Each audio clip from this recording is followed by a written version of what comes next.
Devendra, Mamata Banerjee boycott कर चुकी हैं। कल तक ये खबर थी कि हो सकता है कि हेमंत सोरेन भी इस मीटिंग माफ कीजिएगा, ममता बनर्जी आ रही हैं, हेमंत सोरेन के लिए वो कहते कि हो सकता है वो भी आ जाएं। लेकिन आज की रिपोर्ट क्या है, कौन शामिल हो रहा है, कौन नहीं शामिल हो रहा? ममता बनर्जी निश्चित तौर पर उस बैठक में शिरकत कर रही है, जो कि बैठक शुरू हो चुकी है। हेमंत सोरेन नहीं आए हैं, नहीं आने को लेकर उन्होंने आधिकारिक तौर पे ऐलान नहीं किया।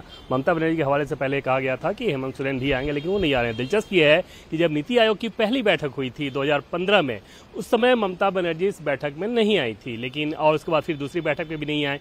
मुख्यमंत्रियों के नहीं आने का सिलसिला बहुत रहा है। जैसे 8वीं बैठक की अगर बात करें, यानी कि पिछले साल की जो बैठक हुई थी, उसमें भी नीतीश कुमार ही उस बैठक में नहीं आए थे और तकरीबन 8 या 9 मुख्यमंत्री ऐसे थे जो कि उस बैठक में नहीं आए थे।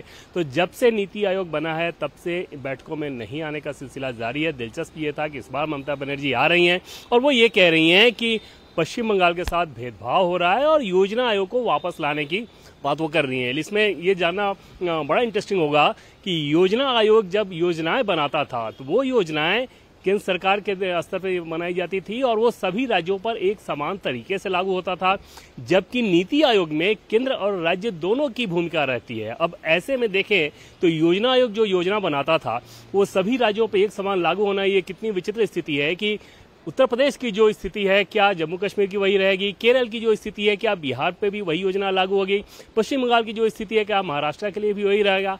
हर एक राज्य की अलग अलग परिस्थितियां रहती हैं, उसकी अलग जरूरतें हो सकती हैं, उसके हिसाब से अलग योजना बननी चाहिए जिसमें केंद्र और राज्य दोनों की सहभागिता होनी चाहिए। और इस उद्देश्य से प्रधानमंत्री नरेंद्र मोदी ने नीति आयोग, जिसको फुल फॉर्म के हिसाब से ही देखें तो national institute of transforming India, इस मकसद से बनाया गया था। लेकिन इसमें राजनीति लगातार रही है और इस बार वो देखने को मिल रहा है जब विपक्षी दलों ने अलग अलग मुद्दे बनाकर इस प्रकार से इसके बॉयकॉट का ऐलान किया।